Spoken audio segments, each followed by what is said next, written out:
C'est très intéressant en fait d'avoir vu toutes ces perspectives-là parce que je pense qu'on peut effectivement les regrouper et surtout peut-être je peux rendre clair un point déjà, c'est que je suis pas un économiste classique donc je suis tout à fait ouvert en fait aux enjeux qui ont été mentionnés aujourd'hui, mais je pense qu'on peut en sortir enrichi.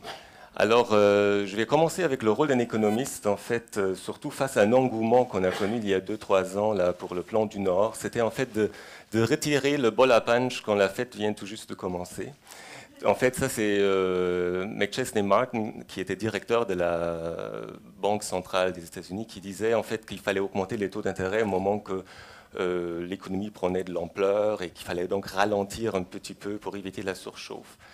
Et donc, le rôle d'un économiste, c'est pas drôle parce qu'il essaye en fait de mettre des valeurs, en quelque sorte, sur tout ce qui a été mentionné aujourd'hui.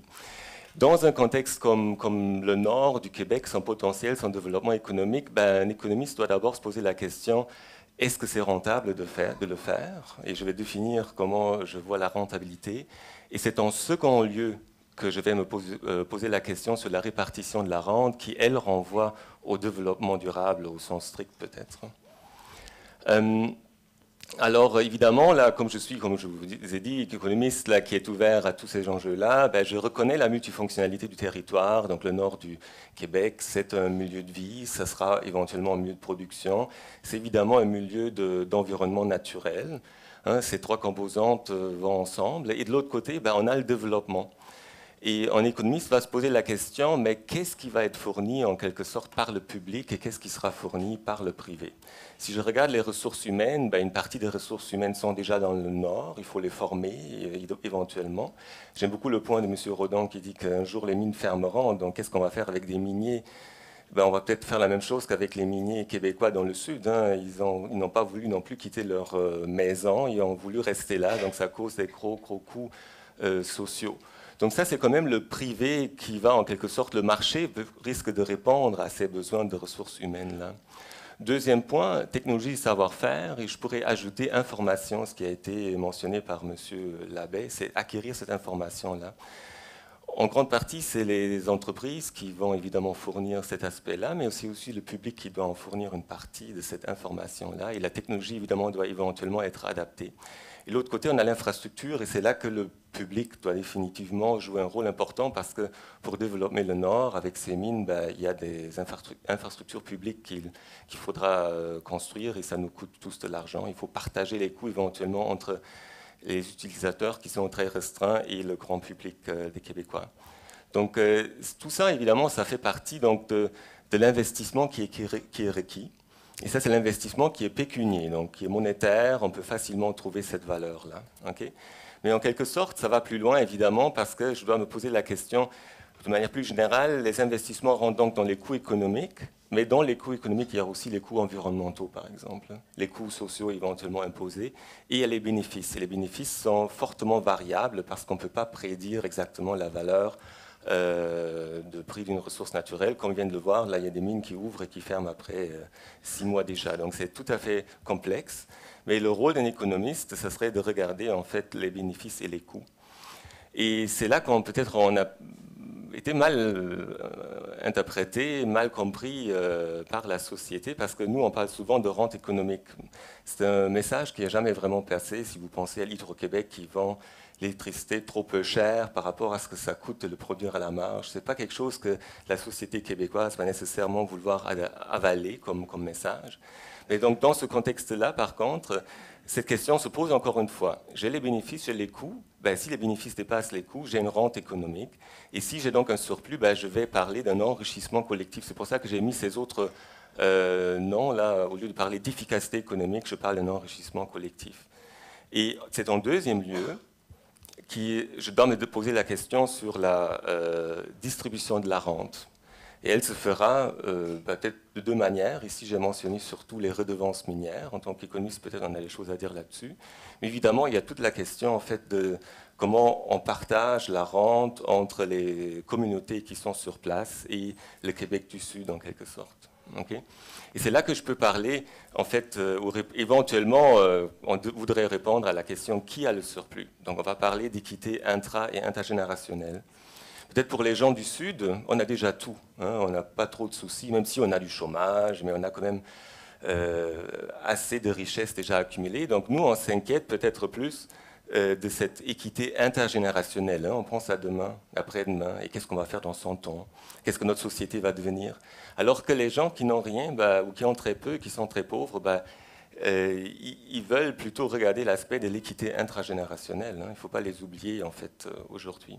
Le développement durable, en fait, englobe tout ça, évidemment, mais il ne nous dit pas, en fait, comment on devrait établir une équité plus intra ou plus intergénérationnelle, parce qu'ils ne vont pas nécessairement de pair, ces deux aspects-là. Donc, pour vous parler un peu ici des redevances minières, pour un économiste, j'espère que c'est lisible. Dans la colonne ici de gauche, vous avez différents types de redevances qui existent. Présentement, le gouvernement du Québec est en train de discuter d'ajouter davantage de redevances basées sur la valeur, pour s'assurer une plus grande value en fait, là, de la barre des ressources naturelles. Un économiste, ce qu'il va regarder, c'est éventuellement tous ces points ici, comme vous voyez, la maximisation des recettes qui proviennent des ressources naturelles, l'efficacité de l'allocation économique, c'est ce qui intéresse évidemment un économiste. La stabilité des recettes, ça va intéresser le gouvernement dans la mesure que est-ce que les redevances sont utilisées directement, contribuant directement au budget ou pas. Vous avez ici l'efficacité administrative comme autre exemple, qui est que est-ce que c'est plus ou moins difficile en fait d'instaurer ce système de cette fiscalité particulière pour les mines. Évidemment, vous voyez que c'est des redevances qui sont basées sur la rente, qui sont définitivement les plus efficaces, qui sont aussi d'ailleurs très équitables, on pourra en parler, mais qui ne sont pas nécessairement stables parce que les recettes risquent de fluctuer beaucoup. Et donc, les gouvernements ne risquent pas trop aimer ça. Et vous voyez aussi que l'efficacité administrative très faible parce qu'en fait, sont très coûteux à calculer. C'est très coûteux d'aller chercher ou à calculer la rente économique. Pour le Québec, je dirais qu'on devrait moins s'inquiéter de cette stabilité de recettes parce qu'il faut ne pas oublier que les ressources naturelles, le secteur minier ne représente environ que 2% de notre produit intérieur brut, à l'encontre de l'Australie où c'est peut-être dans les alentours de 20%. Donc c'est relativement peu important. Hein. Maintenant, c'est sûr que quand on parle des ressources naturelles, on dirait qu'on est tous des miniers, on est tous des agriculteurs, mais ce n'est plus le cas. On a peut-être intérêt de plutôt admettre qu'on vit dans une société du savoir dans le XXIe siècle. Mais c'est clair que ça touche des sociétés dans le Nord. Donc une fois que j'ai pris cette redevance-là, ce que j'ai pris l'argent des ressources naturelles, en fait, je dois me poser la question, est-ce que je vais extraire ou pas? Et là aussi, M. Redon a très bien dit que vous avez soulevé la question, comment est-ce que je peux faire du développement durable hein? Si j'extrais une ressource et je la transforme, en quelque sorte, ce n'est jamais durable. Tout ce que je peux faire, c'est éventuellement peut-être augmenter la technologie, accumuler du capital physique, etc. Donc la question qui doit se poser, est-ce que je ne devrais pas garder la ressource dans la terre, donc regarder la valeur in situ, ou est-ce que je devrais regarder cette valeur nette après extraction? La théorie économique nous dit qu'à la marge, les dernières unités extraites de la terre, ils vont avoir la même valeur ici, qui fait en sorte que le propriétaire de la mine, en quelque sorte, est indifférent entre garder la ressource dans la terre ou de l'extraire aujourd'hui. Par contre, sur toutes les unités inframarginales qui ont été extraites, il y a une réelle rente qui existe. Et cette rente-là, on doit l'investir. Et là se pose la question, qu'est-ce que je fais avec? Et là, en tant qu'économiste, je n'ai pas de réponse. C'est une chouette société, mais malheureusement, je pense qu'on n'a jamais vraiment discuté de ça. Donc, est-ce que j'investis ça dans un fonds souverain?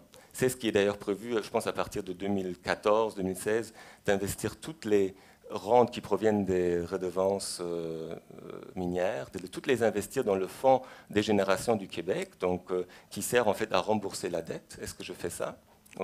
Ou est-ce que je vais distribuer directement ces rentes-là dans mon budget immédiat, ce qui permettrait évidemment de diminuer la pauvreté autant dans le sud que dans le nord, avec des programmes qui existent, ou développer des nouveaux programmes de développement des sociétés. Une deuxième question que je me pose ici rapidement, c'est comment est-ce que je peux mesurer le développement durable? Et j'ai pris l'exemple ici des indicateurs. Le Québec a une vingtaine d'indicateurs qui sont très spécifiques au développement durable. Un exemple, ce sont les aires protégées. Il y a une centaine, là, je pense, ou 80, là, qui concernent toute la stratégie gouvernementale pour que tout soit durable. Okay.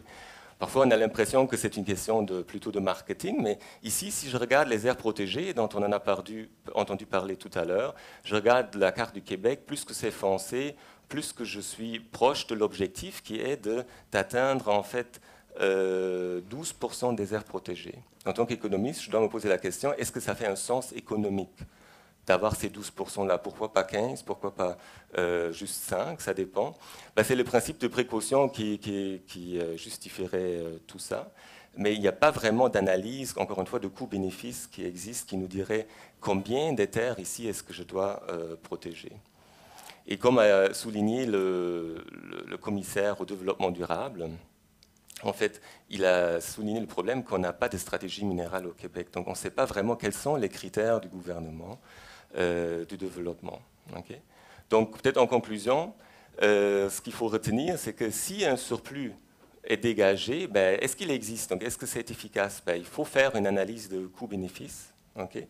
Elle doit inclure en fait les valeurs environnementales qui sont pécuniaires, donc monétaires, faciles à obtenir, et non pécuniaires. Tout à l'heure, ça a été mentionné là, qu'on a plus de priorité dans le sud, mais peut-être parce que les gens sont plus préoccupés du sud. Le nombre, tout simplement, est plus important. On pourra peut-être en discuter à la table ronde. Et par la suite, où va-t-il ce surplus-là? Il faut que je parle donc de la répartition entre les autochtones et les Québécois du sud, entre les différents groupes, les citoyens, l'industrie, le gouvernement. Est-ce que je peux parler d'équité? Et peut-être une réponse possible, ça serait de développer la comptabilité verte, mais c'est définitivement pas un enjeu facile. La comptabilité nationale a été développée à l'époque pour vérifier si on a des cycles économiques, et ça a pris 40 ans à mettre en place, de développer cette comptabilité nationale-là. Avec la comptabilité verte, je tiendrai compte de la valeur de l'environnement, de la dépréciation, de la diminution du stock des ressources. Ici, je dis faisabilité, c'est définitivement faisable, mais c'est très compliqué et ça se base sur beaucoup d'hypothèses de travail, donc ça pourrait être fortement critiqué. Et ce n'est pas vrai parce que, aussi peu que ce n'est pas vrai que parce qu'on a un produit intérieur brut de plus en plus élevé, que les gens sont de plus en plus heureux, que je pourrais dire la même chose avec cette comptabilité verte-là. Okay, donc ce n'est pas nécessairement un seul indicateur qui va résoudre le problème, mais c'est peut-être un indicateur qui aurait plus d'importance que les aires protégées.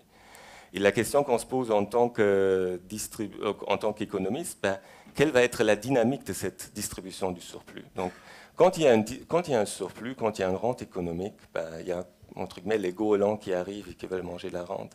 Il y aura toujours cette dissipation de la rente. La dissipation de la rente a peut-être lieu suite aux règles du jeu qui sont telles qu'ils sont. En fait, on ne pourra pas les changer si facilement là. Donc ça renvoie aussi encore une fois à la politique. Donc je vous remercie beaucoup pour votre attention.